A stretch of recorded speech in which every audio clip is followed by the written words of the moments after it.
But what kind of a man is this who leads so many people away from solution to pretend to discover what he hasn't discovered? He's 40 years plus after a 16-year-old boy brought up the fact just off the top of his head. And then he claims that a gold standard will save us. More on that later. The issue is that we have to understand that we have this obfuscation of the currency. The falsified debt to the banking system. What does this imply? Well, what they've done is they've intervened upon our right to contract with each other, to say to your friend Joe that, Joe, I'll pay you over this amount of time so many dollars. Here is a promissory obligation, therefore worth so many dollars, so long as it's enforceable. Joe, being paid in full, can spend that money around wherever he will, and my obligation then is to earn that money and to pay it out of circulation. Paid principal is the property of no one. A promissory obligation is not a debt to the real creditor who gives up property for the promissory obligation and uses the promissory obligation for currency. The obligation is to pay and to retire the principal from circulation. It's a huge difference, but that's the only proper accounting for a promissory obligation. And in fact, the actual currency that we are using today or subject to today, that's the real nature of it. Because the banking system the central banking system gives up no lawful consideration in creating the money. And there is no debt to the central banking system. Therefore, then, there is no risk of the banking system losing the principal if it's not paid, especially since the payment is enforceable. But more so because the payment is not, or the principal, in other words, is not the property of the banking system. So our actual obligation is to pay principal from circulation, and what's done is if this falsified debt to the bank comprised a risk of losing something, which of course it doesn't. The banking system merely absorbs the cost of publication, which is across the world falls on a scale of approximately $2 per $100,000 of physical money actually issued into circulation. Digital money, of course, costs virtually nothing. So it's not right for us to say, well, they're just creating money out of thin air. We deprive ourselves of any way to understand why in hell are all our businesses going out of business. Why are they claiming? I mean, just my head was spinning as I walked through these towns because, here these preposterous, shallow phonies like Ben Bernanke and Michelle Bachmann and Ron Paul and Mitt Romney and all these preposterous people. How are they sitting on their hands? What kind of government, downplays its injustices against its people? The only government that does that intends to persist in the crimes, especially if there isn't even a candidate, much less an elected officer, who will even consider a proof of actual solution. So it's hopeless. It's indeed hopeless, but that doesn't mean that there is nothing to hear. That means we need to share the fact and the understanding of this obfuscation of our promissory obligations to each other.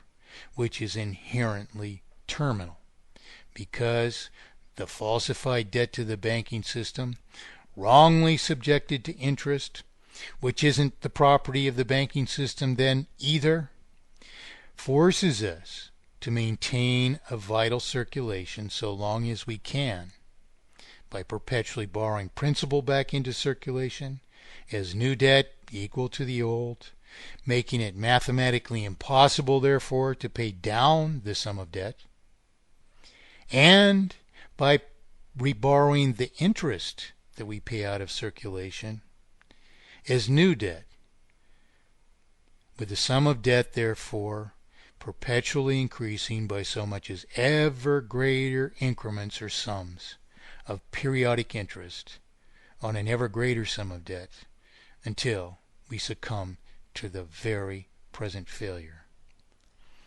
What bothers me most of all is the glitter and the glamour that these people parade before us without a thing to tell us. They ask some of the most stupid questions, meaningless, irrelevant, impertinent questions a person can imagine at this purported G.O.P. debate. It was not a debate at all. It was an asking for opinions. There was no opportunity for rebuttal. There was no presentation of the reasons the opinions were the opinions they are. And especially there wasn't a presentation of a comprehensive qualification of the propositions which were waged as opinions before us. There's no hope in saving every country of the world at the hand of such inept and shallow people.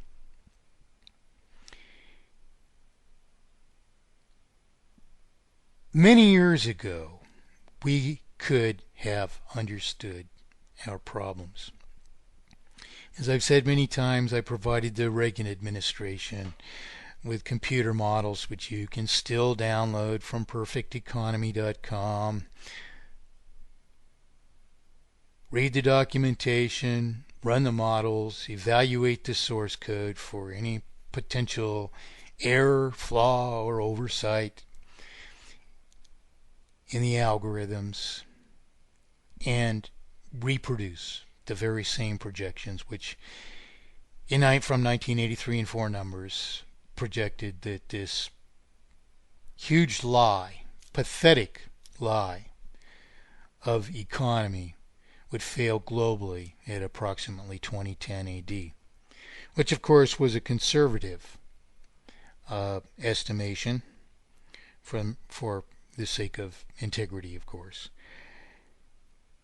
We've been in the failure for some time. It's been artificially sustained by pouring money into circulation, the very thing that Ron Paul decries. And yet the only thing which combats the deflation of the currency of a banking system, which banking Ron Paul and the Austrians advocate, well, of course, yet he decries fiat, the mere material that the money is published on, that paper money is published on, as if the material were the problem. This thinking is, if it is thinking even, I'm sorry, history will judge us harshly. That's not even the least worthy attempt to resolve the issue. To merely presume it relates to paper and to hail your friend G. Edward Griffin for discovering what he's only plagiarized, that banks don't give up lawful consideration. Well, how are we to wake up over these things? I just read some email from different parts of the world just moments ago, and you know, it's amazing the tales that people relate to me, you know, about how fortunate they were to discover my work. Well, number one, the reason that I was the only one 10 years before the formal internet, and my work has been plagiarized into oblivion by preposterous, by imposters, by preposterous pretended authorities who can't even put two together and produce an accountable explanation of the answer, which is the only thing that can save us. And this is why people don't discover my work. It's the plagiarist.